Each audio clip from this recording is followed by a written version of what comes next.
লাচা সিমুই বানানোর জন্য আমি এখানে নিয়ে নিয়েছি হাফ বাটির মতো লাচা সিমুই। এটা একটু ঘিয়ে ভাজা আছে, তাহলেও আমি একটু ঘিয়ে ভেজে নেব। এখানে আমি ওভেনের মধ্যে একটা ফ্রাই প্যান বসিয়ে দিয়েছি, গরম হয়ে গেছে। দিয়ে দেবো একটু পরিমাণ মতো ঘি।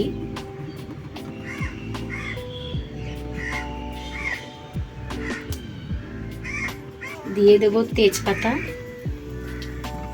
3টে এলাচকে থেঁতো করে নিয়েছি আগের থেকে।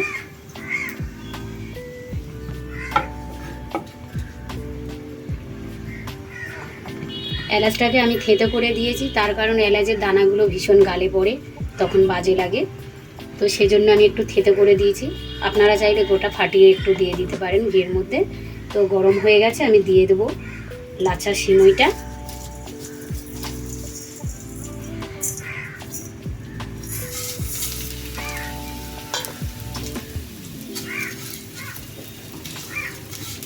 লো ফ্লেমে একটু ভাজা ভাজা করব।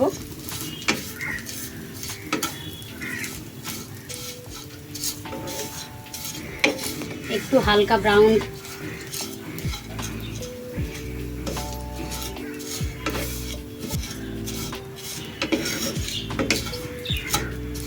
এরকম একটু হালকা হালকা ভেজে নেব।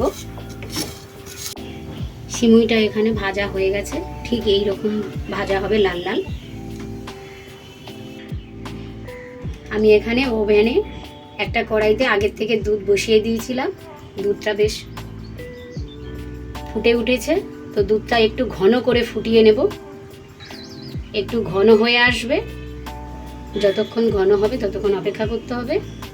দুধটা ফুটে বেশ ঘন হয়ে গেছে, তো এর মধ্যে দিয়ে দেব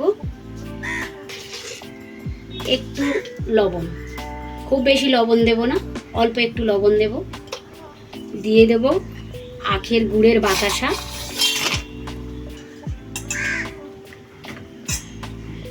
আর অল্প একটু চিনি।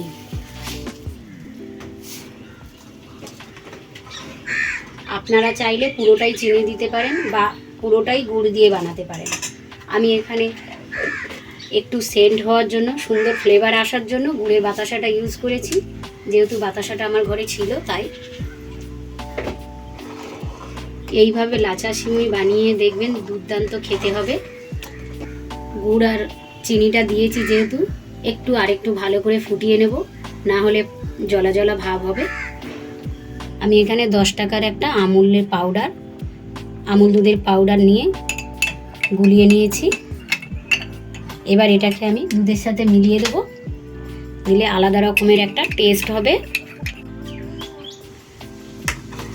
এবার একটু ফুটে উঠলে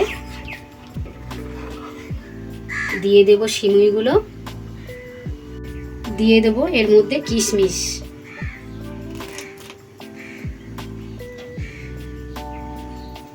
এবার আমি লাচা সিমুইগুলো দিয়ে দেব। এবার সিমুইগুলো দিয়ে দেব।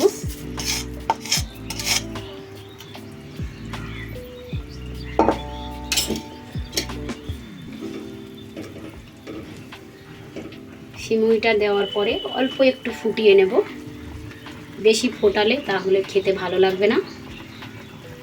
সিমুইটা আমার হয়ে গেছে, এবার আমি বন্ধ করে দেব।